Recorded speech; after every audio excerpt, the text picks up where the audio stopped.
During a restoration, you're inevitably going to have to fix threads.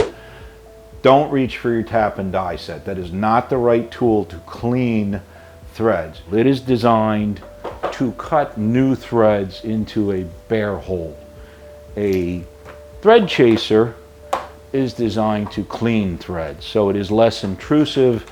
It does less damage to the nut or bolt, ID, OD, so it's a better tool to use. So you can get a kit like this Lang tool kit that we have here, thread chaser kit. It has all the popular SAE and metric sizes. A kit like this readily available between 50 and 100 bucks, depending on what quality level you want. As you can see from these similarly sized tap and die and thread chasers, they look quite a bit different. The tap and die is much more aggressive. It's sharp to the touch. It is designed, as I said, for building holes. This is a thread chaser. It is a much mellower tool. It's designed just to clean up a few threads. All right, we have a threaded piece of scrap metal here, and I purposely took one of the bolts out and jammed the wrong size bolt into this, so this no longer will fit in here. It jammed up pretty good. So let's see, using the thread chaser, if we can clean it out. So the proper size is a 5/16 coarse thread. Like I said, I jammed the wrong size bolt in there to mess up the threads. If your tops of your threads are messed up and you can come back in from the bottom, that's even better. It looks like that's going to happen. Rapid tap, any other brand of cutting fluid, it's still not a crazy idea to put some kind of fluid on there. So, just as you're using a tap and die set, you go gentle. You want to go a turn or two and then come back half a turn.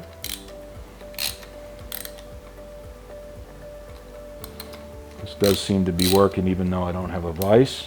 I'm going forwards. I'm going backwards.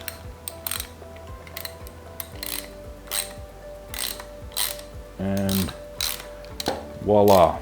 I'm coming from the backside. You don't have to come from the backside. It's just easier if, I know I didn't booger all the threads on the backside, so I did that. And then I would come back through the front side, make sure it fits nice. And voila, we have cleaned our threads. So in a perfect world, our bolt now will fit in here. And yes, it easily does. So what's the difference? The difference is a tap or die literally cuts out material. This conversation gets especially important when you're talking about head bolts, caliper bolts, stuff that takes a torque and it needs to be correct. You don't want to be fooling around with that kind of application and use the wrong tools. So when would you use a tap and die set? The answer is when your thread chaser doesn't work. If your bolt or your nut is so boogered up you can't make this work, then yes, coming back in with a tap and die set is the right move under those circumstances. Some kits might have what's called a thread file. Some won't, but you can buy these separately. A thread file is designed with different thread pitches on each side of this thread file. So there's basically 8 different patterns here. And that's designed to basically, you can file a bolt, not a nut, but a bolt, to try and then turn it slowly. That's one way of recovering threads.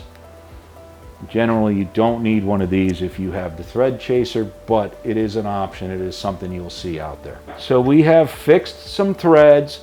If you like this sort of stuff, go to classicmotorsports.com. We do this kind of story all the time, and please like and subscribe to our channel. Thanks for watching. Support brands that support classic motorsports. Get your chemical solutions from CRC Industries. Visit crcindustries.com to learn more.